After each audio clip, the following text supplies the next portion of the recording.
हिंदी पे हम साल भर ध्यान नहीं देते और फिर एग्जाम के वक्त हमें समझते ही नहीं कि क्या और कैसे। I am Sheetal and I have scored 96% in class 12। मेरे हिंदी में 94 मार्क्स है and I am not saying कि मेरे 96% एग्जाम गैप में पढ़ के आए, बट हिंदी के लिए डेफिनेटली मैंने एग्जाम गैप में ही पढ़ाई की थी। And I am exactly gonna tell you कि आपको हिंदी में अच्छे मार्क्स कैसे स्कोर करने विदाउट डिस्टर्बिंग अदर सब्जेक्ट, ताकि आप अदर सब्जेक्ट्स आपके बहुत अच्छे से कर पाओ और उन पर भी ध्यान दे पाओ।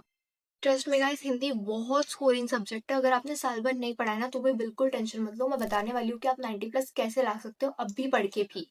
स्टार्टिंग विद अ बुक, अभिव्यक्ति और माध्यम। लोग ये बुक हमको फ्री के मार्क्स देते हैं। आई नो ये बुक सबके पास नहीं होती है, मैंने भी नहीं खरीदी थी। करना है, इस बुक का एक वन शॉट होता है, आपको जाके उस वन शॉट को देखना है एंड देन इसके जितने भी क्वेश्चन आंसर्स है आप उस क्वेश्चन आंसर्स को रीड कर सकते हो या फिर उस क्वेश्चन आंसर्स का भी वन शॉट देख सकते हो। That's it. लुक, अभिव्यक्ति और माध्यम में आपको ज्यादा एफर्ट्स लेने की जरूरत नहीं है। आप बस इतना करोगे ना, आपका बहुत अच्छे से प्रिपेयर हो जाएगा। टू बी ऑनेस्ट, मैंने भी बस इतना ही किया था।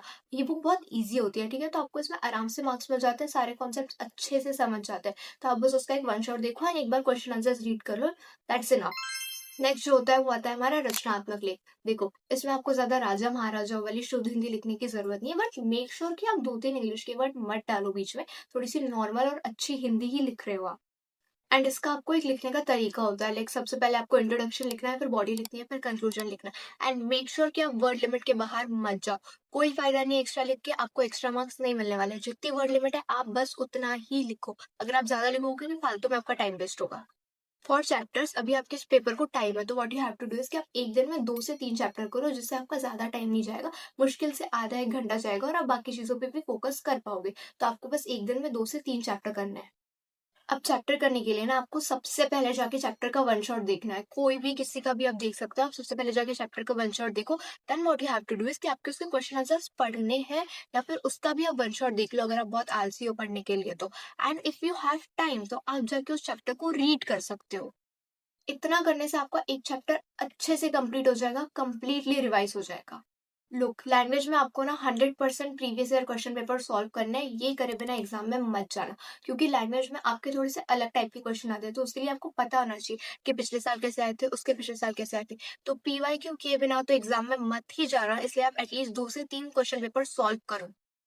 नेक्स्ट आता है हमारा रीडिंग स्किल्स, जिसमें हमको अनसीन पैसेज में बहुत प्रॉब्लम होती है। लुक, अगर आपका अनसीन पैसेज खराब जाता है ना, तो आपको पूरा कॉन्फिडेंस लो हो जाता है। तो आपको ये नहीं करना है। What you have to do is कि आपको रोज 1 से 2 पैराग्राफ की प्रैक्टिस करनी है। आप एक पैराग्राफ की भी प्रैक्टिस कर लो रोज, that's enough. What you have to do is कि आप कोई भी प्रीवियस ईयर क्वेश्चन पेपर या फिर सैम्पल पेपर लो एंड उसको जो पैराग्राफ है उसको रीड करो एंड उसके आंसर निकालो, जैसे एग्जाम में करते हो। देखो, आप जो पैराग्राफ रीड कर रहे हो जरूरी नहीं कि वही एग्जाम में आएगा, बट उससे आपको पता चलेगा कि एग्जाम में आंसर फिगर आउट कैसे करना है। सो ये तो आपको करना ही है। अगर आप रीडिंग सेक्शन की प्रैक्टिस नहीं करते हो ना, तो एग्जाम में बहुत कंफ्यूज रहते हो कि आंसर कैसे फाइंड आउट करना है। तो आपको आपके ब्रेन को पहले से रेडी करना पड़ता है कि हमें एग्जाम में यही करना है, तो हम अभी से प्रैक्टिस करते हैं। अदरवाइज एग्जाम में आपका दिमाग नहीं चलता है।